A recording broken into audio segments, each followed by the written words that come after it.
सूचना केवल हमारे विचार हैं, वित्तीय सलाह नहीं। निर्णय लेने से पहले खुद शोध करें। किसी भी लाभ या हानि के लिए हम उत्तरदायी नहीं हैं। सनटेक रियल्टी ने अपनी नई शेयर होल्डिंग रिपोर्ट्स रिलीज की हैं, जो फाइनेंशियल ईयर के क्वार्टर और पहले हाफ को कवर करता है, जो सितंबर 2024 के 30 तक चलता है। ये रिपोर्ट कंपनी के शेयर्स की डिटेल्ड जानकारी देता है, जिसमें promoters, promoter groups, foreign investors, public investors और सरकारी एंटिटीज शामिल हैं। पब्लिक हेल्थ शेयर्स का परसेंटेज 2024 के जून में 8.94% से 2024 के सितंबर में 8.74% तक डिक्रीज हो गया। इस डिक्रीज से साफ है कि इस टाइम पीरियड में कंपनी में पब्लिक का हिस्सा डिक्रीज हुआ है।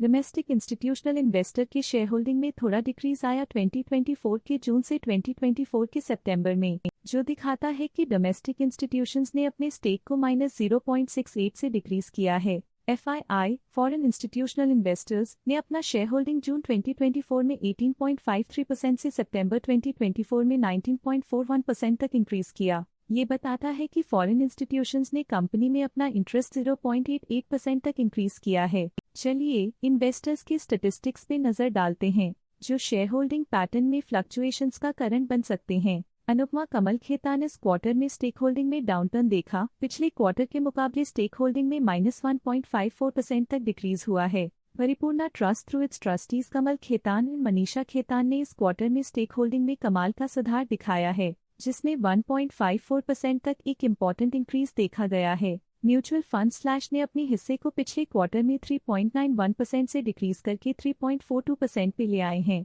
ये कंसेक्यूटिव क्वार्टर्स में -0.49% स्टेक्स डिफरेंस दिखाता है। ऑल्टरनेट इन्वेस्टमेंट फंड्स ने अपने हिस्से को पिछले क्वार्टर में 0.64% से डिक्रीज करके 0.63% पे ले आए हैं। ये कंसेक्यूटिव क्वार्टर्स में -0.01% स्टेक्स डिफरेंस दिखाता है। इंश्योरेंस कंपनीज ने अपने हिस्से को पिछले क्वार्टर में 4.74% से डिक्रीज करके 4.56% पे ले आए हैं। ये कंसेक्यूटिव क्वार्टर्स में -0.18% स्टेक्स डिफरेंस दिखाता है। Aditya Birla Sun Life trustee private limited AC Aditya Birla Sun Life equity advantage fund current quarter में 1.74% शेयर्स के साथ कंपनी में एंटर किया, जबकि प्रीवियस क्वार्टर में उनके पास 0% shares the Tata retirement savings fund progressive plan previous quarter में 1% शेयर्स ओन करते थे, लेकिन करंट क्वार्टर में उन्होंने कंपनी से एग्जिट ले लिया है।